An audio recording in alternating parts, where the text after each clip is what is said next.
Fim da linha para Jorge Jesus. Bom, não na prática, mas tudo aponta para caminhos ruins no que diz respeito à permanência do Benfica para o treinador após a derrota acachapante do Benfica para o Porto por 3-0. Este vídeo está sendo gravado logo após a partida. Então haverá desdobramentos e certamente aqui no canal você fica a par de tudo que acontece em primeira mão. Tá? Me siga aqui no Instagram, o meu perfil, o link está aqui embaixo, aqui na descrição deste vídeo. E também assine o meu blog na Piggyback.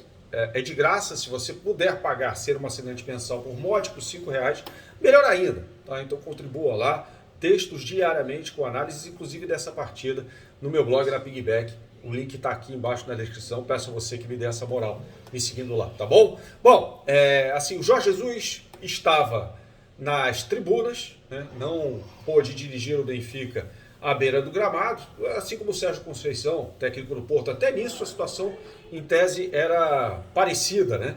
Porque o Jorge Jesus e Sérgio Conceição estavam suspensos e o Jorge Jesus assistiu a partida num camarote. Quem também esteve no estádio foi a dupla Marcos Braz e Bruno Spindel, respectivamente, vice de futebol e diretor executivo do Flamengo. Também estiveram no estádio a convite do Porto e você viu aí na capa, na thumb do vídeo, Marcos Braz rindo, adorando essa situação. O Benfica foi humilhado muito por causa dos erros da dupla Jorge Jesus e João de Deus. Por quê? Ele começa o jogo sem centroavante, com o Tarabt, o Darwin Nunes, excelente jogador, aliás, como o Penharol revela bons jogadores, né?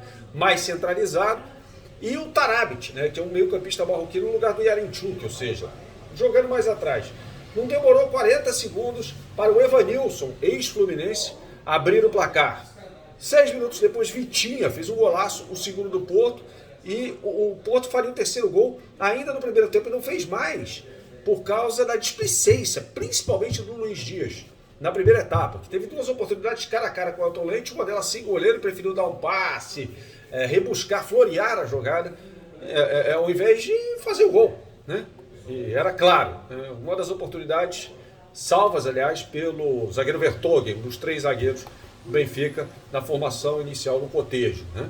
No segundo tempo, entra o Yarenchuk, finalmente sai o Tarabt, que era o óbvio, né? E ainda entrou o Cebolinha, tudo isso antes de a bola rolar na segunda etapa. Depois entra Seferovic, né? Ou seja, outro centroavante de área. O que aconteceu? Cruzamentos sobre a área. Dos 40 cruzamentos do Benfica em todo o jogo, um número altíssimo, 29, número assustador na segunda etapa. Ou seja, um time sem repertório nenhum, um time entregue, literalmente entregue, que foi humilhado pelo Porto. E ainda deu tempo de o Taremi chutar uma bola na trave sem goleiro no segundo tempo. Vale ressaltar, aliás, a arbitragem tenebrosa de Fábio Veríssimo, que expulsou Evanilson, lembra dele? Ex-jogador do Fluminense, que fez gol. Pois é, ele foi expulso ainda no primeiro tempo. Extremo rigor na aplicação do segundo cartão amarelo. E o Benfica bateu o que bateu na segunda etapa. O João Mário deveria ter sido expulso e aí sobrou para o Otamendi, mas aí já no finalzinho do jogo. Aliás, né? Assim, não tem. Eu acho assim, 3-0, né? Para esse jogo, ficou barato demais para o Benfica. Foi um banho de bola. O Benfica não viu a cor da bola no segundo tempo, até por ter um homem a mais durante a enorme maioria do jogo. Até teve mais posse de bola, assim, mas o Porto, nas suas raras incursões à área adversária, à meta adversária, levava muito mais perigo, né? Então, assim, a situação vamos lá, vamos agora sair do jogo, colocar na perspectiva da situação do Jorge Jesus, que é o que importa para você, né? A relação do Rui Costa, atual presidente do clube, com o Jorge Jesus nunca foi das melhores, né?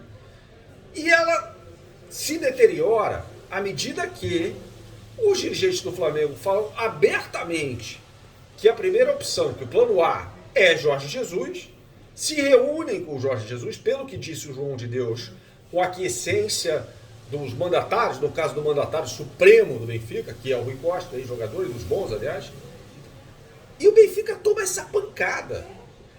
Havia até site para pedir a saída do Jorge Jesus.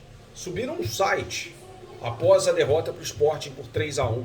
Uma derrota, aliás, que embora tenha sido na Luz, o jogo desta quinta-feira foi no Dragão, foi uma derrota doída, acachapante, pelo fato de o Sporting ser o arquirrival de cidade ali do Benfica, mas o show de bola não se comparou ao desta quinta-feira, perdão.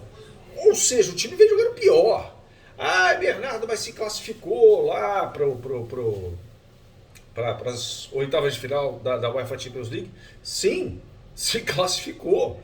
Mas com essa bola que está jogando, acho que nem se melhorar muito, passa pelo Ajax do Erik ten Hag, que é um belíssimo time, se classificou com 100% de aproveitamento na primeira fase, num grupo que tinha Borussia Dortmund, Sport, inclusive.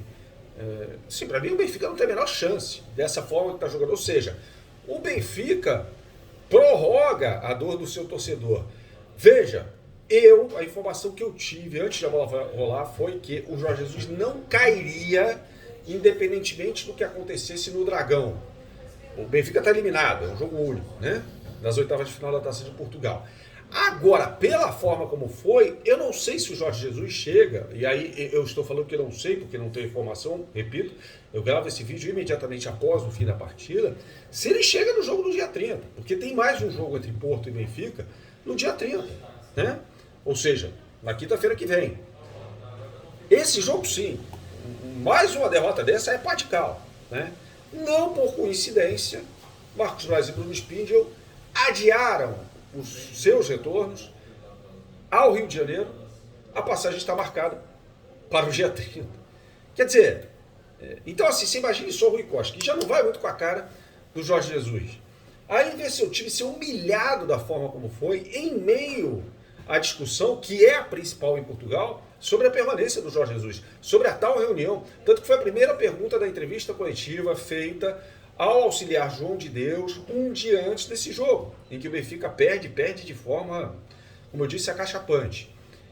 O João de Deus confirmou o encontro. Ou seja, o mundo sabe nesse momento, e aí o mundo rubro-negro e o mundo encarnado, esses dois mundos sabem que o Jorge Jesus ouviu o Flamengo e disse não, beleza, mas se ele for demitido, o Flamengo tem caminho aberto. O Flamengo não vai pagar a multa de 40 milhões de euros. Mas se ele for demitido, estiver na praça, vai fazer o quê? Na fila do seguro-desemprego, lá em Lisboa? Não. Ele vai para o Flamengo. Né? É o caminho natural das coisas.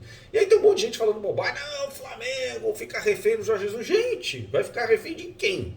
Né? O técnico tem uma passagem impressionante pelo Flamengo. Há quem coloque, eu sou um dos que colocam o Jorge Jesus como o melhor técnico da história do Flamengo.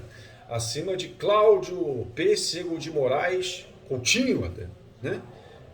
Então, sabe, parece assim tão óbvio. É um cara que já conhece o CT, já conhece o elenco, salvo algumas exceções, então não vejo por que o Flamengo não direcionar sua atenção ao Jorge Jesus. Isso está explícito, ele não é uma opção, ele é o plano A do Flamengo. E com essa derrota, quem sabe o que acontecer na próxima semana, o caminho me parece que fica livre.